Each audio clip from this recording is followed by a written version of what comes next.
Sugar के मरीजों के लिए एक बहुत बड़ी खबर है, स्पेशली उन मरीजों के लिए जो टाइप 1 डायबिटीज का शिकार हैं, जो इंसुलिन इस्तेमाल करते हैं। और वो ये कि रिसेंटली एक थेरेपी, एक इलाज अप्रूव हुआ है जिसमें सिर्फ एक इंजेक्शन लगता है, एक ट्रांसप्लांट का इंजेक्शन लगता है। उसमें आपको वो खुलिये दिए जाते हैं जिन्होंने इंसुलिन खुद बनानी है, फिर उसके बाद आपको इंसुलिन रोजाना लगाने की जरूरत नहीं रहती।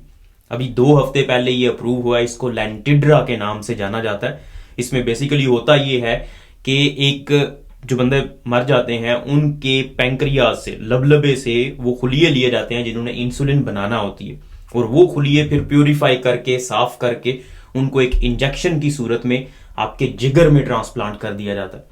और फिर वो जिगर के अंदर फ्लरिश करते हैं और वहां पे वो बिल्कुल वही काम करते हैं जो एक नॉर्मल इंसान के अंदर इंसुलिन बनाने वाले खुलिये करते हैं।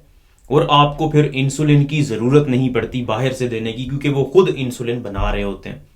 ये अप्रूव हो चुकी है, लेकिन सिर्फ टाइप 1 डायबिटीज के पेशेंट्स के लिए और उन पेशेंट्स के लिए जिनकी शुगर कंट्रोल नहीं रहती और बार बार उनको हाइपोग्लाइसीमिया होता है, मतलब उनके शुगर लेवल्स एकदम से बहुत नीचे चले जाते हैं, वो बेहोश हो जाते हैं या उनको झटके लगना शुरू हो जाते हैं। फिलहाल उनके लिए अप्रूव हुई है।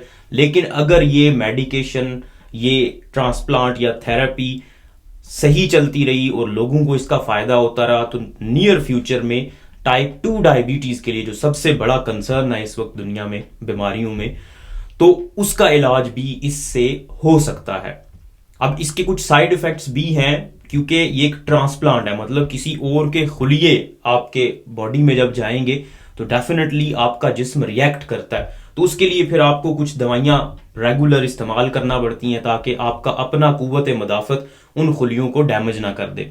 फिर उसके अलावा क्योंकि ये एक सर्जिकल प्रोसीजर है, मतलब इंजेक्शन आपने इंजेक्ट करना है, और वो भी एक बड़ी खून की नाली होती है जो जिगर के बिल्कुल पास होती है, तो वहां पे इंजेक्ट करना है, तो उसकी वजह से बहुत सारे मसाइल हो सकते हैं। लेकिन ये इतने बड़े मसाइल नहीं है, और अगर एक्सपीरियंस्ड डॉक्टर्स इसको परफॉर्म करेंगे तो डेफिनेटली इन मसाइल से बचा जा सकता है। ये एक बहुत बड़ी इजाद है, और मैं समझता हूं कि इस बीमारी में टाइप 1 डायबिटीज के इलाज में एक बहुत बड़ी पेशरफ्त है, और नियर फ्यूचर में टाइप 2 डायबिटीज के लिए भी ये एक बहुत बड़ा इम्पैक्ट रखेगी।